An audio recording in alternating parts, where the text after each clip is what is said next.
Migraine മൂലം വിഷമിക്കുകയാണോ? ഇതാ ചില പരിഹാര മാർഗങ്ങൾ. പോഷക ഗുണങ്ങളിൽ ഏറെ മുന്നിലാണ് പാലിന്റെ സ്ഥാനം. പല അസുഖങ്ങൾക്കുമുള്ള ഒരു ഔഷധം കൂടിയാണിത്. എന്നാൽ പാലിൽ അല്പം കുരുമുളകും ഗ്രാമ്പൂവും ചേർത്ത് തിളപ്പിച്ചു കുടിക്കുന്നതിലൂടെ പല ഗുണങ്ങളുമാണ് ലഭിക്കുക. മൈഗ്രെയിൻ പോലുള്ള പ്രശ്നം അനുഭവിക്കുന്നവർക്ക് വളരെ ഉത്തമമായ ഒന്നാണ് പാലിൽ കുരുമുളക് ചേർത്ത് തിളപ്പിച്ചു കുടിക്കുന്നത്.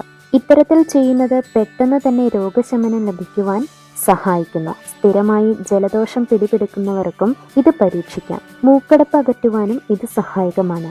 അണുബാധകൾ തടയുന്നതിനും എല്ല് തേയ്മാനത്തിനുള്ള മികച്ച പ്രതിവിധിയായും ഈ പാനീയം ഉപയോഗിക്കാവുന്നതാണ്. കൂടാതെ തൊണ്ടവേദനയ്ക്കുള്ള മികച്ച പ്രതിവിധി കൂടിയാണ് ഇത്. അതുപോലെ പ്രതിരോധ ശേഷി വർദ്ധിപ്പിക്കുന്നതിനും മികച്ച ഒരു പാനീയം കൂടിയാണിത്.